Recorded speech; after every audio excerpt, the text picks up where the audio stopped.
Welcome back, everybody. I hope you enjoyed your lunch. We are all geared up to continue this afternoon in the AI journey. We are going to have a couple of very interesting talks this afternoon. We have 3 coming up, and we're starting with an odyssey through time. We are joining one of the most outspoken and interesting people I've ever met. This is actually the second time he's joining us here on KVIT Conference. He was a part last year as well, but he has a completely new experience for us. So I would like to introduce to you Ashkan Fardost. Welcome. Thanks so much, Carol, for the warm introduction, and thanks to the whole KVIT team for having me back this year.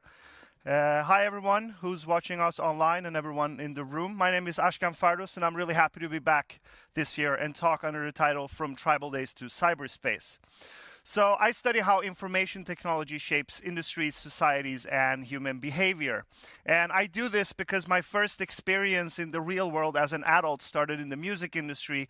I was in high school making music on my computer around the year 2000, 2001, just when computers became strong enough so you could actually make music on them.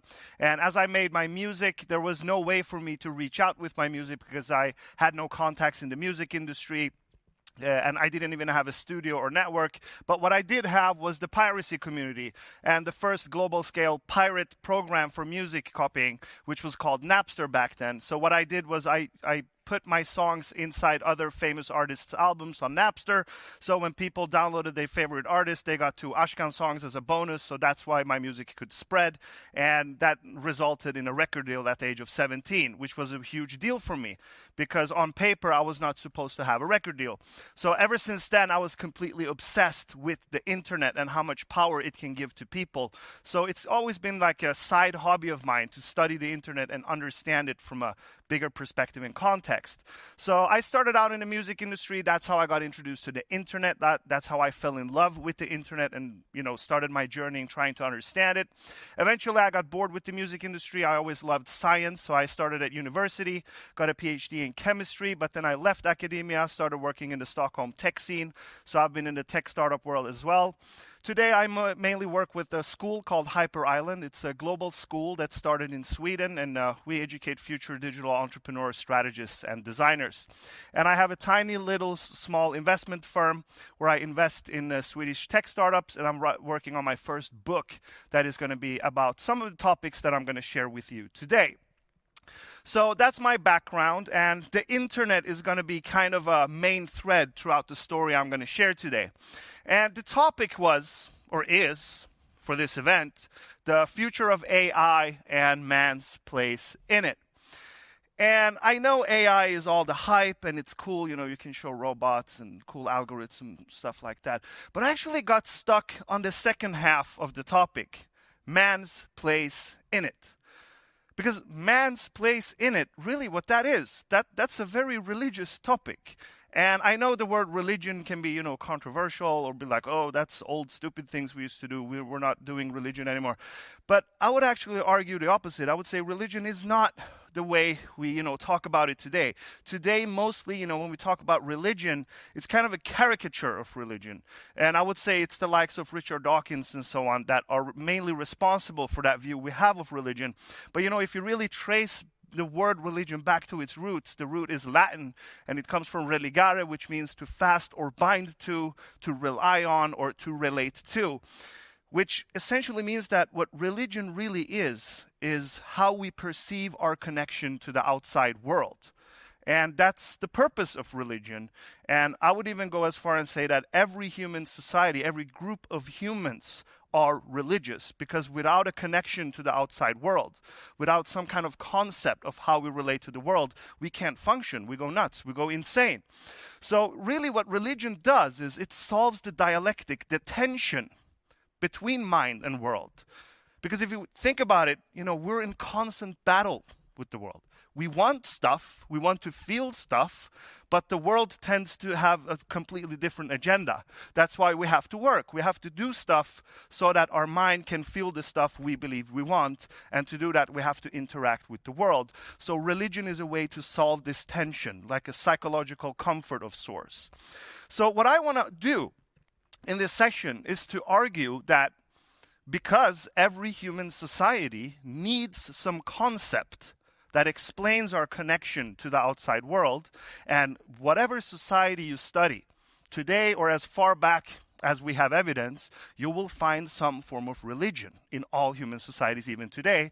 Therefore, I'm going to argue that for various reasons, evolution has let through some kind of module in our brain that is constantly doing the process of meaning making, right? Because if every human society is religious in one way or another, that means our brains somehow require some kind of meaning, which means we can propose as a concept that in our brain there must be some kind of meaning-making module of sorts. And, when I say mind, it's important to be very specific what I mean. And, those of you who are here and most of you who are listening to this know about this much more than me because I haven't studied cognitive science academically. But, when we talk about the mind, we can talk about it from different perspectives, which gives us different tools that are valuable in different ways. So, if we talk about the mind in neuroscience, we try to look at the mind with, through neurons. We use fMRI and different tools to try to see what the neurons do. And if we talk about the mind from the perspective of psychology, we try to understand the mind through behavior. We can even study the mind from the perspective of linguistics. Then we study the mind through language, because the mind is a medium for language, or language is a medium of the mind, rather, because, language is really thought transfer through sound. And if we study minds from the perspective of anthropology, then we're really studying networks of minds and how they interact with each other. Or even artificial intelligence, then we really try to build machine instances that maybe mimic models of the mind that we have. So these are all different concepts of mind, and as you know, cognitive science, the power of it is that it tries to bridge these things together. And what I want to do today for you is to specifically focus on one of these threads, networks of minds. And I want to try to paint up a picture of how networks of minds throughout human history has changed over time, and how that requires us changing the content of these meaning-making module that we have. And the reason I want to do that is because eventually what I want to argue is that if we dream about this future where we have, AI, it's a wide concept, but whatever you put inside that concept. If we have this future of AI and we have this, kind of a nightmare scenario, what happens if we automate everything and humans aren't needed anymore? All of these questions, if we want to be able to answer them, and if we want to be able to have some form of strategy on how to go forward, I think we can't do that unless we understand this meaning-making module, its role in our societies, how it has changed, and how it probably needs to change again, because we are facing a new kind of technical revolution, all of us who are alive today. So that's what I want to do. I want to use anthropology as my lens, the network of minds, show a historical perspective of that, so that I can illustrate how this meaning-making module works, what it does, what it needs, and why it changes around different times in history. And to do this, of course, I rely on lots of works made before me. We're going to dig into different books. For example, The Elementary Forms of Religious Life, Reason and Revolution, Escape from Freedom, Guns, Germs, and Steel, Digital Libido, and a bunch of academic papers. And at the end of this, I will give you a link. It's just a blank website with 30 books and academic papers that I've used to build all of this up. And I've tried to categorize it nicely so you can dig into the stuff that interests you. So don't feel stressed if you don't have time to write down stuff. You will get a link with everything you need afterwards. So to start, I think we need to ask two fundamental questions to understand how networks of minds, or in other words, people, how human societies have changed over time, and how this meaning-making module has changed over time as a result of it as well. And the first question was kind of cracked by one of my favorite comedians almost 15 years ago. His name is Joe Rogan, and in one of his stand-up shows, he argues that, human beings are as stupid as we were 200,000 years ago. We just think we're smarter because we have smartphones and the internet and so on. And then somebody in the audience started arguing. Then he threw this question out to the audience, like, if I send you to the woods with an axe, how long before you invent email? And I think this is a fundamental question. And in a sense, what he's really asking, and what I think we should be asking, is, how is it that we human beings have been walking around this planet for at least 200,000 years. And we all know that evolution is really, really slow. So we can assume that our hardware, the genetic package that we carry, really hasn't changed anything during these last 200,000 years. So we're using the same hardware as 200,000 years ago. Let's be conservative. Let's say we have the same hardware as 70,000 years ago. And throughout this entire period, we haven't changed anything. We've been roaming around as nomadic hunter-gatherers in tribes of roughly 170 people. Everything has been the same. We haven't changed anything in our societies for tens of thousands of years. Then all of a sudden, 8,000 years ago, we started on a completely new path that gave us the society we have today. Cameras, the internet, computers, airplanes, skyscrapers, so on and so forth. So the logical deduction you can make from this is that, yeah, we haven't become smarter here. We have the same hardware here as we had 50,000 years ago, 100,000 years ago, probably even 200,000 years ago. There is something else that happened 8,000 years ago that gave us the capabilities we need to build the kind of society we have today, which is radically different in many ways from this nomadic hunter-gatherer system we've had for the majority of our existence. And I think if we understand what gave us these capabilities, we can understand how human societies function, how they develop, and what they need in order to develop, and how we human beings are affected by this development. So by understanding this, what happened 8,000 years ago, we will start to see what this meaning-making module really does under the hood. So that's the first question we need to answer. The second question is, why is it that despite whatever happens around the world, technological development, wars, peace, whatever happens around the world, there is one trend that just keeps going, and it seems to not care about anything that's happening. And that trend is urbanization. Why is it that the human species tend to integrate more and more over time, and we tend to move closer and closer to each other over time?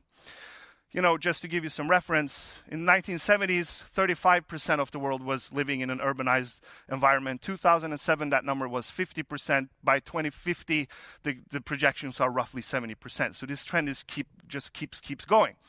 So these are the two questions we're going to ask. What is it that makes us go from hunter-gatherer society to this super cyber Star Wars high-tech society we have today in just 8,000 years? And why do we keep urbanizing?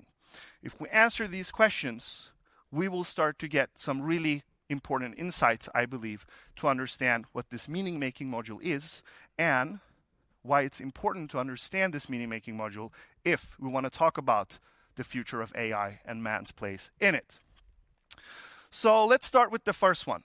How come we roam around like talking apes, in the forest for tens of thousands of years without inventing anything really new or changing anything new, but then all of a sudden, for some weird reason, 8,000 years ago, we just jump into this new world that we have today?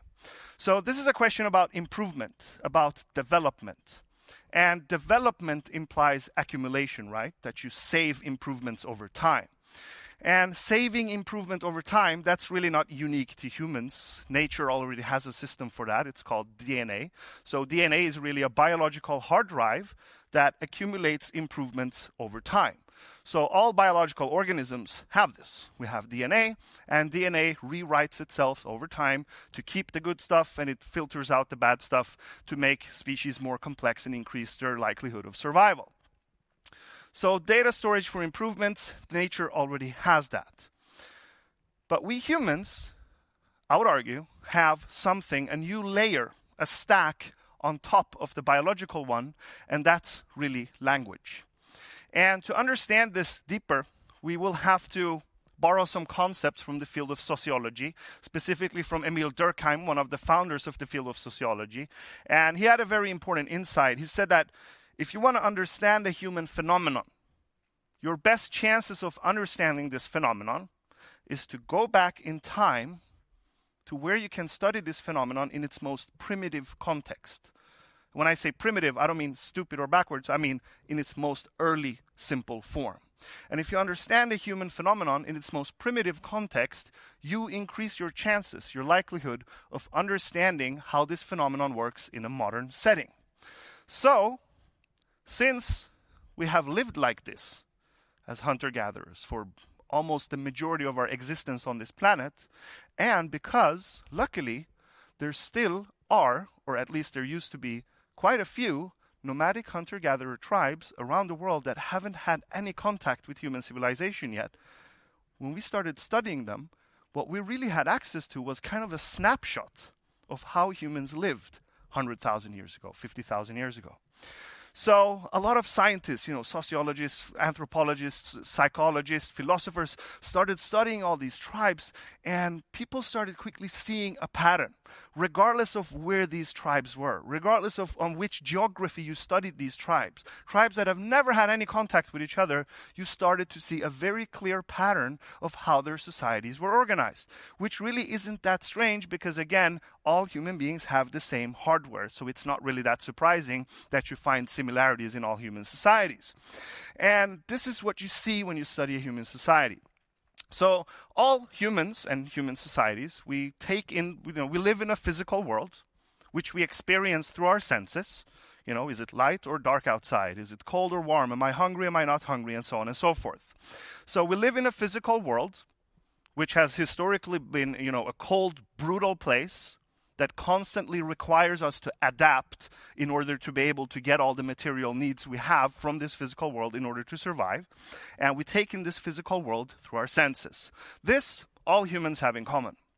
But we humans tend to view the world from a different perspective too. Not just through our senses, but we also tend to view the world and make sense of the world through a sacred perspective. So we build kind of a sacred mirror of the world. And 50,000 years ago, this sacred conception of the world could be something like this. All the way over there in the forest, there is a cave. And in that cave, the creators await us, the primordial mother and father. And in that cave, there is unlimited amounts of food. And if we wake up every morning in this tribe of 170 people, and we trust each other, and we help each other, and we work our asses off, one day we might find that cave. And primordial mom and dad are waiting for us there. They will give us huge warm hugs and we can eat as much as we want and everything will be good forever. Now you have built a kind of a conception of the world that you can't prove with your physical senses, but it gives you some kind of psychological comfort that the work we put in now will make sense later. So it kind of creates a vision for this group to work towards. And the caveat is, it really doesn't matter if the vision is true. If it convinces the tribe and if it inspires them, it's going to give a lot of energy and meaning to the members of this tribe to work hard despite this brutal, harsh climate that they are a part of. And these two worlds, the physical and the sacred that we build up in our head, they meet around the campfire. That's where we gather when it gets dark. And we try to orient ourselves, share our stories, share our experiences of the day. We escape into stories about heroes and gods from which we distill moral and knowledge that help us survive in this physical world. And it's around the campfire that we perform our rituals. And the rituals, their function is, well, first of all, through the rituals, we kind of build trust between the members. And by doing all these games we have in these rituals, we start to learn about ourselves, what our talents are, what we don't have talent for. We start to find out where in the different hierarchies we are within the tribe and so on and so forth. And again, this is how we've been rolling for hundreds of thousands of years. And this is why we call this, prehistoric. There isn't any change happening yet because we have no means of accumulating information outside of DNA. And again, we know that evolution is very, very slow. So, what happened 8,000 years ago? Well, 3 things happen. First of all, we invent agriculture. And what you can do with agriculture is, all of a sudden, you can produce more food than you actually need.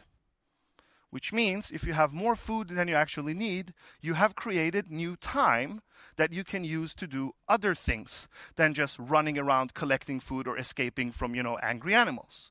So with excess food, you create excess time, which you can use for other tasks. For example, innovation, inventing stuff. And if you're an agricultural society, you're no longer nomadic. You're sedentary, which means you can accumulate material. So if you have extra material, somebody is in the forest walking around finding interesting stuff, bringing it back to the village, you can now store these materials and you have extra time, which means you even more increase your likelihood of inventing new technologies. So that's what agriculture gives us. But agriculture creates two new problems that we humans aren't biologically adapted to solve automatically. The first problem is our brains are evolved to be able to handle roughly 170 social relations. This is called Dunbar's number. It's a scientist, Dunbar, who figured out that the number of social relations you can handle correlates with the size of your frontal cortex. So human beings are the primates that are at the top of that list. Then you have other different types of primates that have a lower number.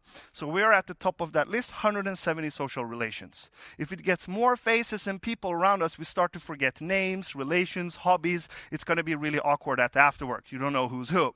So, and they even redid their study when Facebook was released and globally spread. And they found that, even people who have 2,000 friends on Facebook, they tend to just keep in touch with roughly 170 people. Again, same biological hardware as we had 50,000 years ago. But now, when you have excess food, fertility explodes, which means we're no longer a society of 170 people. We become thousands. How do you keep track of who belongs to the group or who has infiltrated the group to just eat all the food you've been producing? How do you keep track of that? That's the first problem. The second problem is inequality. Because the nomadic hunter-gatherer tribe is relatively, egalitarian. You didn't see the kind of gender dominance that you've seen throughout human history since 8,000 years ago. Plus, you didn't see the kind of material inequality that we see today, even though it's been heavily reduced today compared to maybe 100 years ago, but we still have material inequality. In the tribe, you didn't have that because a hungry tribe member is a dead tribe member. You can't run a tribe like that. Any tribe that try that out, evolution has probably already filtered out. So the tribe was egalitarian. Now you have an agricultural society which is very unequal. How do you prevent a revolution from happening every week, where the peasants attack the leaders because they have all the food and sit in a warm castle? So it happens that some of these agricultural societies invent a completely new concept. They discover that there must be something up there that sees everything you do and will punish you brutally if you don't follow the instructions that come from above. So this idea of a moralistic superpower that is invisible and sees everything you do and punishes you if you don't listen to the instructions. This is like a police mechanism that you don't have to pay for, plus you can build a story around it that sounds like something like this. Everything in life is just a test. It doesn't matter if you're born as a poor peasant or a knight or a rich king. It's just the God up there testing you. But if you behave and be good to thy neighbor and help out your friends and don't steal and don't murder, there's going to be a very special place for you when life ends. You can call it heaven or whatever or something like that. So all of a sudden, you have a new kind of psychotechnology which uses this meaning module that curbs inequality. Because if you believe in the system, you don't mind the inequality anymore. Plus, all the advanced rituals that came from these monotheistic religions. The biscuit represents the body, the wine represents the blood, and all of these things we do on the Sunday Mass. If an outsider infiltrates your tribe or your village to steal your food, this person is going to make it for a maximum of 6 days. Because on day 7, when you have the Sunday Mass, the likelihood of guessing correctly on every ritual is literally 0. So it's a system to know who belongs to the group and who doesn't belong to the group. So when we laugh at religions and like, oh, look at these stupid rituals, it had a really powerful function. That's why they survived, because they worked. So now we have excess food, excess time, excess materials. We have a psychotechnology, monotheism, that curbs the problems of agriculture, which means we can create societies that are more or less stable, and we can innovate at a higher pace. And this is when our first information technology is invented, which is written language. And what we can do with written language is, well, first of all, we use it for agriculture. We use it as a bookkeeping system to optimize agriculture, to expand it, and so on and so forth. But eventually, we learned how to write down our thoughts and store them outside our biological bodies, which means now we can accumulate information across generations. Before written language, when the elders died, we lost a lot of valuable information. So we had to reinvent stuff all the time. That's why we were prehistoric. There was no history. History was cyclical because we had to reinvent shit all the time, all over again. But with written language, you can store information. You can build on the previous generation's innovations and ideas. So these are the ingredients for human civilization. You need surplus of food. You need a grand narrative or a psychotechnology that helps us find our place in this new environment. And you need some kind of information technology that helps you accumulate information over time. So put these three ingredients together with a talking monkey, and then with opposable thumbs, you will get civilization out of it sooner or later. So now we can start to see a pattern in how human societies develop and how this meaning-making module adapts itself in order for human beings to find a place in it. So, what happens is, when we become a civilization, there will be a target asset that we need for surplus production. At this point, it's arable land that you can use for farming. And what happens is, farming requires specialists. Everyone can't do everything. You need somebody who takes care of the seeds, somebody who milks the cows. You need project management brains, that have a macro perspective on things. You need crazy adventurers that find new lands that you can use for farming, and so on and so forth. And what's going to happen over long periods of time is that these different specialist classes will become different social classes in society, where the peasants will become the ones who unfortunately end up being the poor. And there's going to be this tiny little class that end up owning most of the land, and they tend to be the most powerful in the society, materially speaking. And, at this point, we can call them the landlords, the people who owned most of the land.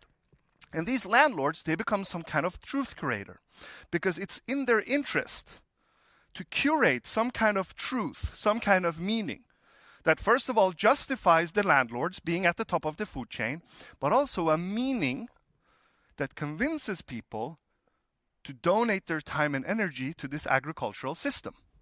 But of course, the meaning, the truth, can't come from them. To increase its credibility, they will have to say, it's not us who are saying it, it's them who are saying it. So these truth curators, what they will do throughout history is they will shop around in society for some kind of instance that can deliver this truth. And at this point, it's of course, the church that wins that procurement. They have a perfect story that gives the landlords the right to inherit the land in their own families. And it's a story that gives a kind of psychological comfort to the people who partake in this agricultural system. And you need a third instance that enforces the truth on people, because otherwise you get too many rebels, society will collapse. And the king and the military become the instance at this time, which enforces truth on people. So, human civilization 1.0 means the following. We enter a new kind of physical world, where we are no longer nomadic hunter-gatherers, we are surplus-producing agriculturalists, which means it's a completely new physical environment, which means the meaning-making module has to adapt itself in order to find a place in it. So, the cave story not going to fly anymore. We need a story that's adapted to this new way of creating value and upkeeping survival. So now, forget the stupid cave, we are here to serve God. That's going to be the content of the meaning module from now on. And of course, the campfire moves to the altar. That's where we now gather. and escape to stories from which we distill morals and knowledge, which help us, survive in this new physical environment. And the rituals move to the altar as well. We eat the biscuit and drink the wine and so on. Or maybe even around the dinner table, where we say grace to God and thank for the food that's been put on our tables. So, this is human civilization 1.0. It's the same hardware package, same damn genes that we've always had, but we've added a new stack, a new layer on top of this, which is information technology in the shape of written language, which means we can accumulate information about our society over time. So this concludes the age of monotheism as the psychotechnology, as the meaning-making software, which goes hand in hand with feudalism as the value creation, surplus creation process. So now we roll like this, but only for a few thousand years, until a new information technology enters the stage. And of course, I'm talking about the printing press, which entered Europe roughly 500 years ago, and the first historical figure who figured out that you can actually use the printing press to start challenging the contents of this meaning-making module was Martin Luther. Martin Luther realized that the printing press is a mass medium, which means he can now take his radical new idea, which involved challenging the Pope, and instead of asking the church for permission, because the church people were the only ones who could read and write, so now he didn't have to ask them for permission to distribute his message. He could use the printing press in the print shops and distribute his radical new idea to a lot of people, which meant he could bypass traditional gatekeepers. And Luther did something revolutionary. He started writing texts in German instead of Latin.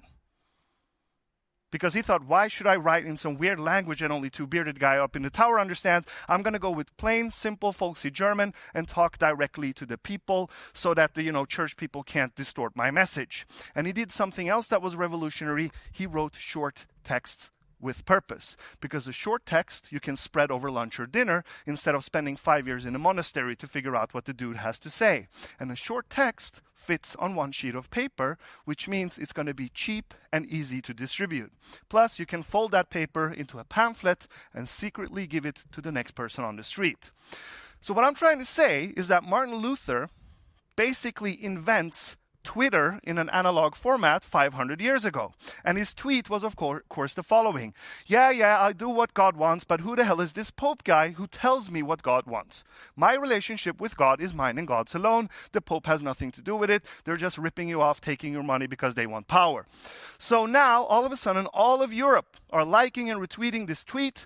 And, the Catholic Church and the Pope is standing there with their pants down. They have no idea what's going on because they are stuck in an old information paradigm. And the same information technology, the printing press, also enabled faster spread of information about how to build better tools, better machines, faster and bigger boats, which allowed the establishment of new trade routes. So now, all of a sudden, a new group of people start to emerge.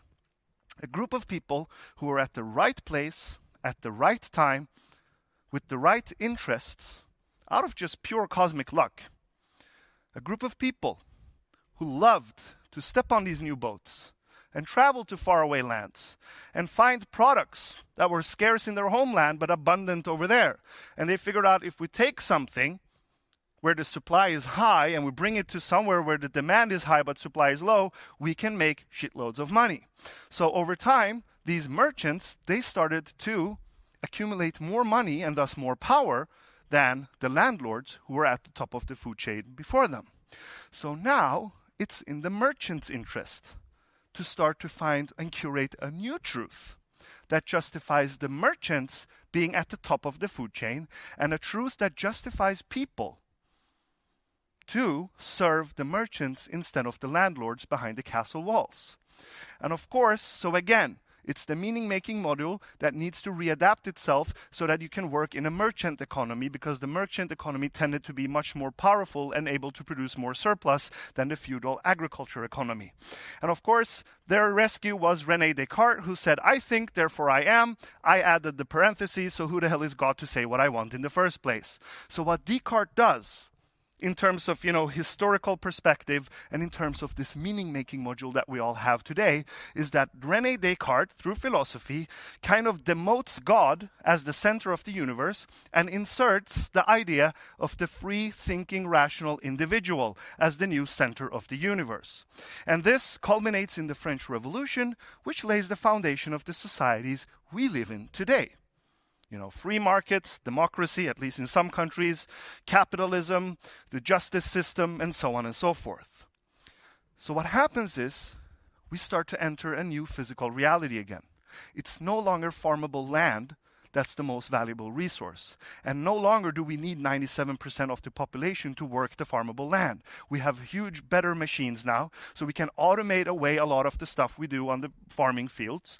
So now we have a bunch of people who have nothing to do in the farms. What are we going to do with them? Well, luckily, the merchants started a revolution which resulted in the Industrial Revolution. So the people who were no longer needed in the farming lands, they needed to move to the cities and work in the factories instead. So the new target asset is no longer farmable land, it's the machines and the factories that mass produce the stuff we put on the mass markets, courtesy of the merchant class that started 500 years ago. So the landlords don't have the power anymore. Most of them got their heads cut off. In Sweden, they got this tiny little shield you have in the museums. We call them adligt folk and stuff like that. But they don't really have that much power. Instead, it's the people who own the factories and the machines who end up being at the top of the food chain. So now it's in their interest to curate a new truth that justifies them sitting at the top of the food chain and convinces people to work for them. So you need to change the meaning. So who wins this procurement this time? Of course, the church can't deliver a story that fits with mass products, mass markets and industrialism anymore. Of course, it's academia that becomes the truth provider. That's where we go to get our truth today. Because the industrialists pumped all of their surplus into academia, or a lot of it, to send out scientists around the planet who could figure out smarter and more effective ways to extract material from the planet and turn it into useful stuff. Or mostly useful. There's a lot of crap we don't need also. But, cameras, computers, medicines, vaccines, and so on and so forth. And the king gets his power through God, so that doesn't fly anymore. So the kings got their heads cut off or demoted to a nice little castle, and they do a parade once a year and people clap, but they don't really have that much power anymore.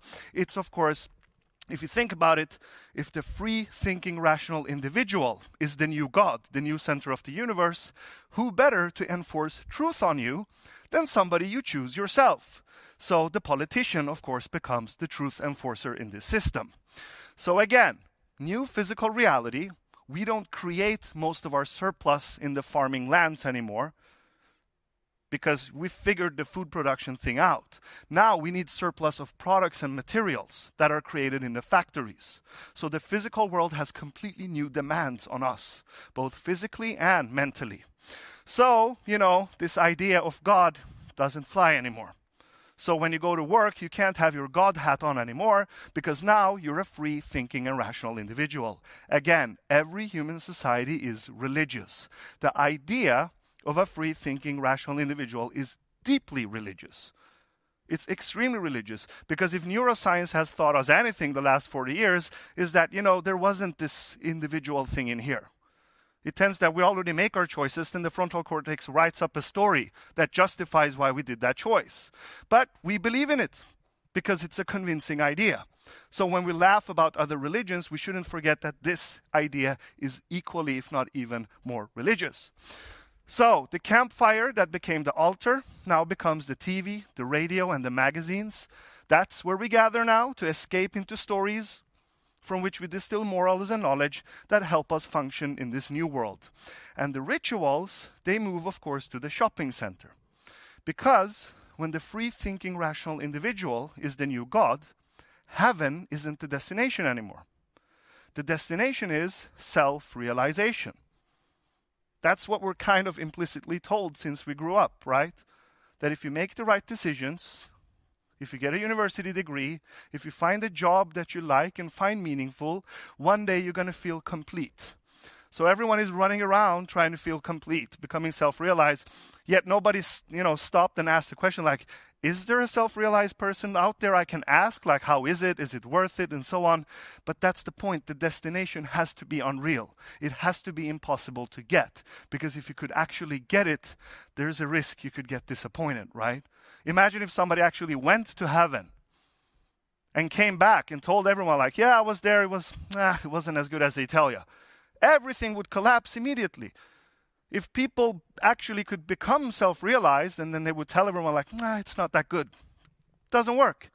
So, heaven can't have 3.5 on Google reviews. It needs 5.0, which means nobody can go there. We can just fantasize about it. So every country started to, make their own interpretation of how this, self-realization is supposed to look like. In Sweden, since 100 years ago, our story sounds kind of like this. If you get up every morning, you work hard, you clock in at 8, clock out at 5, pay your taxes, and, do Swedish stuff. Then one day at the end, you will get a Volvo, a house, and a dog, and, pension so you can die in peace. And I'm not making fun of this. I mean, this is a story that kind of launched Sweden from a poor farming society to one of the most advanced industrialized countries on the planet. In the US, you have, the American dream. Everyone who works hard and pays their taxes, follows the law, can become the president, which is kind of the ultimate symbol of self-realization. So this is human civilization 2.0. It's the same hardware, but we've updated the software stack. So now we have the printing press as a system for accumulating information over generations, which concludes the age of individualism, which is the meaning-making content, the meaning-making software, the religion, which goes hand in hand with industrial capitalism as the surplus production process. And this lasts only for a few hundred years, because some technologies have a tendency to develop in an exponential manner. So for a few hundred years, we roll around as industrial capitalist systems with individualism as the god, at least here in the West, until today. Because all of us who are alive right now are amidst a third information technology revolution, and we call it the internet. So, we started with this question, if I send you to the woods with an axe, how long before you invent email? The answer is 8,000 years. Because we have email now.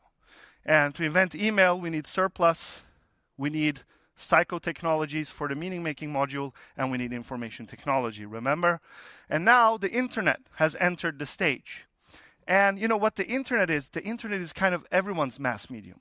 Anyone with a smartphone in their pocket has their own personal printing press, which means anyone, in theory at least, can take any radical new idea, for better or worse, and bypass all traditional gatekeepers of information distribution, which means TV, radio, and print, and the media outlets. And outreach is global and more or less instant. And just like last time, this new information technology will even speed up even more the pace with which we can distribute information about how to build better tools, better technologies, better software, or build better and faster boats that's going to spread these ideas around the planet. So technological development will increase even faster in terms of speed, and just like last time, a new class of people will emerge who are at the right place, at the right time, with the right interests, not because they planned for it, just out of pure cosmic luck. And they will slowly but surely climb the ladder and end up at the top of the food chain. And sooner or later, they will start to curate for a new truth that justifies them being at the top and convinces people to dedicate their time and resources to their way of creating surplus. And I'm not saying this is a conspiracy that people sit in a dark room drinking whiskey, smoking cigars and figure this out. I mean, this is an unconscious process that happens on a societal level. So when I try to analyze the world, this is the lens that I use. This is the lens that I use. We have a physical world, which, Emil Durkheim called the profane. That's the physical world. And we have this sacred world in our head inside this meaning-making module, whatever it is or however it looks like. And we need some kind of campfire, and we need rituals. And every human system you analyze, whether it's a civilization, which is what we have analyzed here, or if it's a university, or if it's a high school, or if it's a company, or if it's a government authority, all these components will always be there. if you look close enough and carefully enough. So what tends to happen, or what is happening now, is we're entering a new physical world where value creation and surplus creation isn't really happening any longer on the farmable lands or in the factories and machines, because we have technology that does that for us more and more effectively over time. So surplus production has a new layer which happens in the digital world. And that's of course where AI comes in as well. And when we enter a new physical reality, what tends to happen first is that the campfire slowly moves, the rituals start to move there as well, and the sacred bursts, because people start to question the sacred with new information technology. Just as people started questioning the authority of the church when Luther could spread information with the printing press, people are starting to question today this idea of this free, rational individual that, is working towards some kind of self-realization. And when this happens, throughout history, you always see the same pattern repeating itself.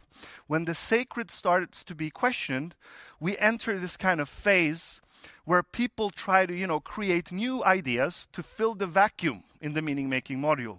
People try to, provide new candidates for the meaning-making module, and they usually, the first beta versions of these, tend to be filled with apocalypse, collapse, dystopia, a lot of moralism, purity, shame, and you have a lot of people claiming they have been awakened, and now all of a sudden they see the truth. So, I think the next 30, 40 years is probably going to be more or less this. People are just going to be walking around, shaming each other, blaming each other for why the sacred has been destroyed, and they try to offer you something new. People tend to become very religious. So for example, one thing you can be very shamed for today is like eating too much meat. Are you eating too much meat, Ashkan? You are contributing to the destruction of this planet. That's kind of a harsh judgment for somebody who wants a hot dog, right? Or, do you use airplanes for your vacations? You know that you can take the train to wherever you want to go, which is, kind of true, but really not true if you think about it.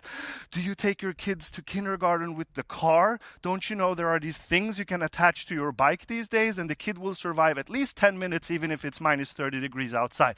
So we just start to shame the crap out of each other, but it's okay if you have sinned.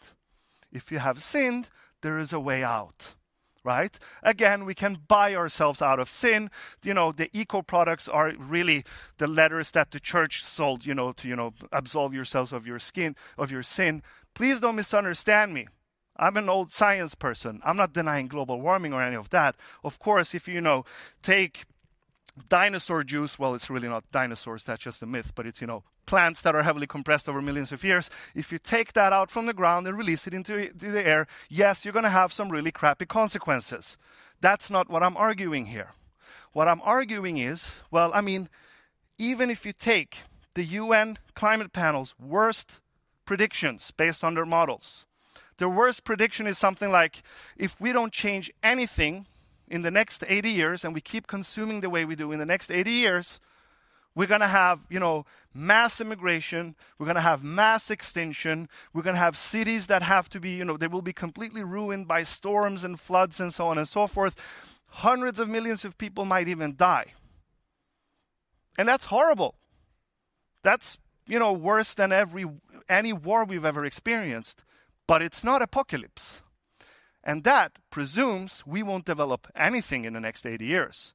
And, if you think about it, how did the world look like 80 years ago? You couldn't even microwave your food. Like you didn't, even if you didn't even have a stove probably, because you had to be a rich person to own a stove. So, the idea that we won't develop anything in the next 80 years, I really don't buy it. What I'm trying to say is, if we want to solve the climate crisis, which is a real crisis, the solution isn't an army of, climate anxiety patients sitting and crying and drinking oat milk waiting for the end of the world. We need engineers to solve the problems that we have. That's really what I'm saying. But when the sacred starts to get questioned, we kind of become permeable to news stories, especially if they're apocalyptic, because they, play on our fear. And you can see this throughout history. The flagellantalism that, started out in the early Middle Ages, when people running around hitting their bodies with chains and bleeding because they believed they were a curse to the planet and so on. All these movements start when the sacred starts to get threatened. That's what I'm saying. But what we can see already today is that the campfire and the rituals have moved here, to this little display that we have in front of our faces every day. The smartphone or the computer. Any screen that is connected to the internet is our age's campfire. And this campfire is in front of our faces 24/7. When we're on the toilet, when we're sleeping, when we're on our way to work, when we're at work, when we're studying, it's in front of us all the time. And 4 billion people are sitting around it and just talking and screaming and arguing in hopes of someday maybe being heard by somebody and get some kind of affirmation of who they are and what they are talented about and what role they might have in this new crazy world that is taking shape. So, the point is that the idea of individualism as the meaning making, which has been the software that has helped us find our place in it. The idea of individualism, I can bet everything I have on that it's going to disappear. Just like every other software for the meaning-making module has disappeared when a new information technology has come along and redrawn the physical map and redrawn the way we create surplus. And, you see signs of this all around you. I could spend an hour showing you the signs. One of my favorite examples is this company in Russia. So it's a Russian company. They own this private jet. And they don't have any pilots because the plane doesn't fly. It's just parked on a piece of tarmac. What they do is they charge you $50 so you can spend 15 minutes inside the plane and take selfies and post them on Instagram so that you can pretend you are self-realized. And this is also what new information technologies tend to do. You can hack your way to the end destination. So 500 years ago, if you have sinned, you just paid the church for one of their letters, and all of a sudden you were on your way to heaven again. Now you can fake self-realization. And when everyone fakes self-realization, nobody wants it anymore, because it loses its value. So what you end up with is a bunch of people sitting online pretending to be self-realized, just hunting those likes. So you just get an army of addicts, because we modeled the destination as it was created by the last information technology, TV, radio, print, the idea of this single individual reaching some kind of bliss. So this new information technology just exacerbates that idea to perverse levels. And that's really what the internet giants are monetizing on. Because, in this environment, when everyone just sitting and screaming and arguing and just putting up information, the result is going to be noise.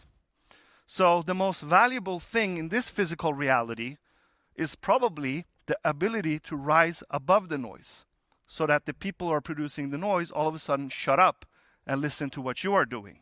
That becomes the most valuable resource in this physical environment. And if you look at Google, for example, what they're doing, every time you search on Google, you are revealing what you are spending your attention on, right? That's what every Google search reveals about you. Then they take that attention and then they sell it on a market to the highest bidder. So that if a company has a really boring product, because it's crappy engineering, bad design, whatever, it just ends up being in the noise in that internet environment. They can pay Google and for a short amount of time rise above that noise. The same business model applies for Facebook. Every like you do, every message you send, every interaction you do on Facebook reveals what you spend your attention on. And then Facebook can use that attention to sell to the highest bidder a moment of rise above that noise. So I would say the target asset for this new era that we're moving towards will become information combined, not information alone, information combined with an algorithm or system of algorithms that can turn that information into attention, which you can sell. Which means the truth curators, as it look like right now, are probably the algorithmic data giants. But, nobody can guarantee that these are going to be the established companies in 50 years from now. They already have competitors. They already are facing a lot of criticism. People are moving away from them. So it's impossible to say what's going to happen. And, of course, in terms of truth provider, truth enforcer, we can only speculate. But if you look at today's media outlets that, hailed from the last paradigm, what they spend a lot of time on is just, bashing the internet. The internet is the cause of all evil. If you read most of the traditional media outlets, I say this is a way of defending themselves towards the new truth creator class that is being formed outside in the world. You have Apple denying FBI to unlock a phone that was part of a terrorist attack. And, according to law, they have to unlock the phone. And Apple just said, no, Because if they unlock one phone, you can, in theory, unlock every Apple phone, which is going to be very disturbing for the world order. So it's a pretty historic case where a company says, no, we're not going to follow the law. And the law says, well, we know why you don't do it, and we're not going to stop you from doing it. You have companies like YouTube censoring videos they find controversial. I would say that's one way of trying to become this truth provider, truth creator class. Facebook is establishing their own Supreme Court, which consists of 20 members who can more or less arbitrarily decide who can and cannot be on their platform anymore. So, we started with this question, and we ended up with the following. Human civilization requires surplus, software for the meaning-making module, a grand narrative, whatever you want to call it, a psychotechnology, and we need information technology that helps us accumulate information and knowledge over time. And we've had different iterations of this, and the iterations start when a new information technology entered the stage. And 3.0 is where we're at right now. The surplus tends to be created in the digital sphere, and the internet is the prevailing, dominating information technology. The question is, what kind of software fits the meaning-making module for this new physical world we are entering? In other words, what do you mean individual? You are X, and we need that X. And to find out how we can produce that X, or make that X appear somehow, we need to have much more in-depth knowledge of how this meaning-making module works. So that was the first question. And before we end, I'm going to quickly try to answer the second question. Why do we keep just urbanizing? There are a lot of arguments like, yeah, cities are more effective than if you have people spread out over large geographic areas. It's more comfortable, so on and so forth. But I think there's a deeper answer to this. And if we pretend that there is an alien civilization somewhere out there, just pretending, I'm not saying there is, an alien civilization out there, and with their advanced technologies and spectrometers and machines, they discover a planet far, far away that harbors life. Let's pretend that's Earth. And they send a commission of scientists to this planet, and they scan the planet from above. They don't want to disturb the life. They scan the planet. Then they return back and report what they have found. This is what they are going to report. It's a, blue and green planet. There's a lot of water on it, and there is life all over the place. But there is one species that completely dominates this entire planet. This species have figured out how to create surplus food, so they're not, hunter-gatherers anymore. They figured out how to use manure to increase the output of their farming. They've even figured out how to use pesticide to increase food output. They specialize into different classes to effectivize their systems. And their fertility has exploded, so their population has exploded as well. They dominate every ecosystem on every part of the planet. They build these huge advanced cities, and they figured out how to use trade instead of war to exchange resources. Now, of course, we're thinking, wow, they're talking about us. But what I didn't tell you about my hypothetical example, these aliens came 50 million years ago when we didn't exist. What they discovered was one of millions of different species on the planet that have figured all these things out 50 million years ago. What you see on the image is leaf cutter ants. So this is the working class of the leaf cutters outside in the forest collecting pieces of leaf. Then you have another class of transport ants that transport the pieces of leaves back to the anthill and feed the leaves to the fungi that they farm inside the ant nest. So they are surplus producing farmers. They're specialized into different classes. And if you excavate one of these advanced anthills, you will find that they consist of different compartments. You have waste management. You have a compartment for bringing up the newborn kids. You have compartments for, producing all kinds of stuff. You have compartments for farming. And, if you overlay a human city on top of that, you kind of get the same thing. So the question is it this that's the organism, or is this just an organ and this is the organism? And those compartments are just organs within the organism, and the ants are just like kind of cells. So you could call this a kind of superorganism. And what's fascinating is, if you look at this anthill, you see all kinds of these different ants. They're not different species. It's one single genome producing all these different classes of ants. So, when we look at a human city, I would say this is the organism. And the different talents you need from humans to produce all the different specialist classes you need, it's all baked inside the human genome. It's capable of producing all kinds of different classes you need of humans to make a society function. And, this is a new path in biology, started in the 70s, where they started studying eusocial animals, these ants and bees and termites, and they found that, wow, it's not the individual ants that evolve, it's the entire ant hill that evolves. So the ant hill is the organism level we have to study to find out how they work.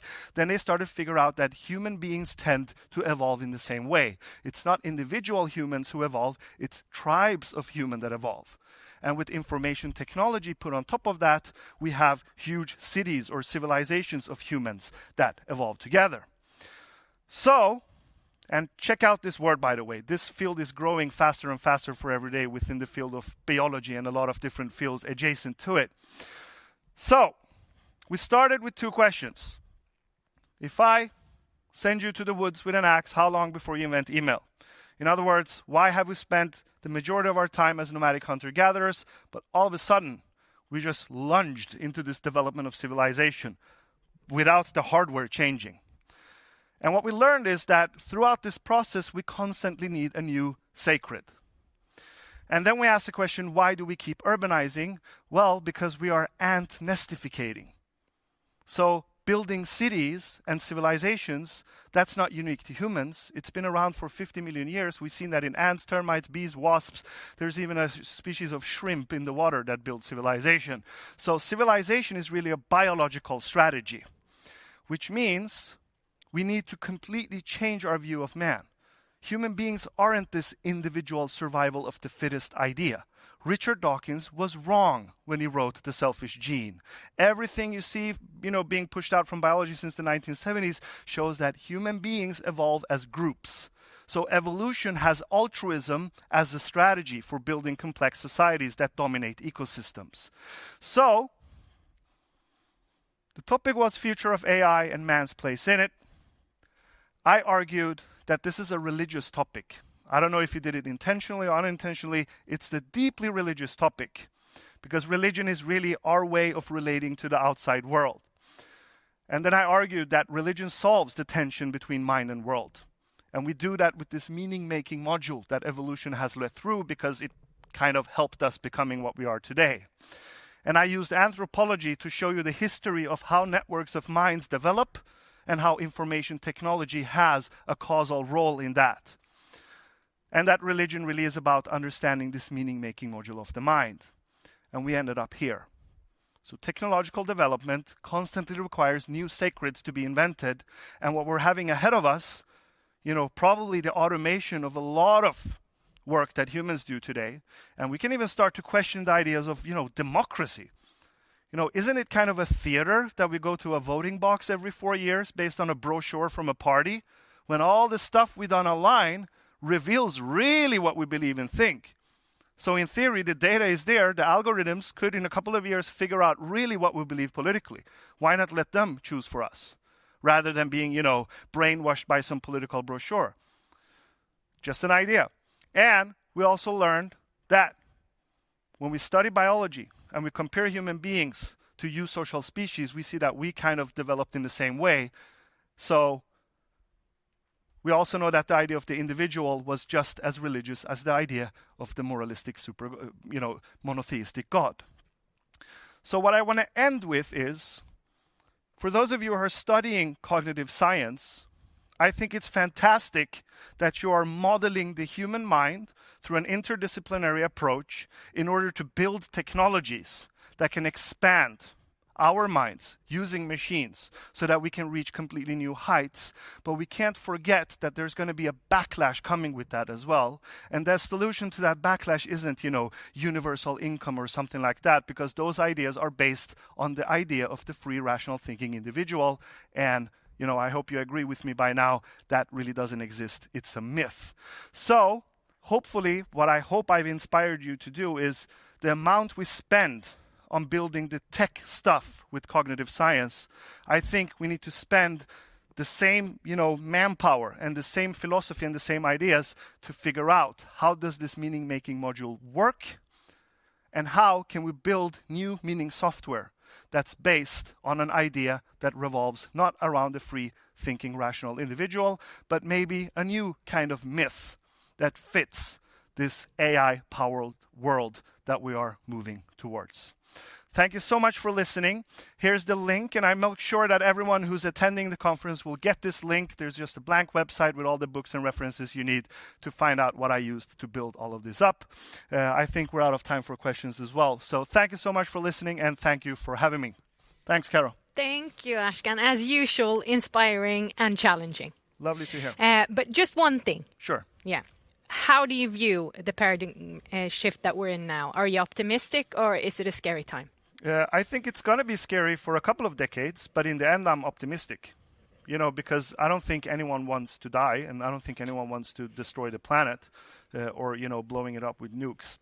So I don't buy into all the apocalypse stuff, but I think we need to sit down and think hard and work hard and start to, question things we take for truth in order to, get past this chaotic phase as fast as possible. So yes, I'm optimistic in the end. That's good to hear. And thank you so much. And I'm hoping some of you people who have been watching now are starting this journey yourself and starting to question things around you. We are going to be back in just a few moments. We're back in about 10 minutes, 1:15, to delve a bit more into the human-robot interaction with Sofia Thunberg. So I'll see you soon. Thank you very much.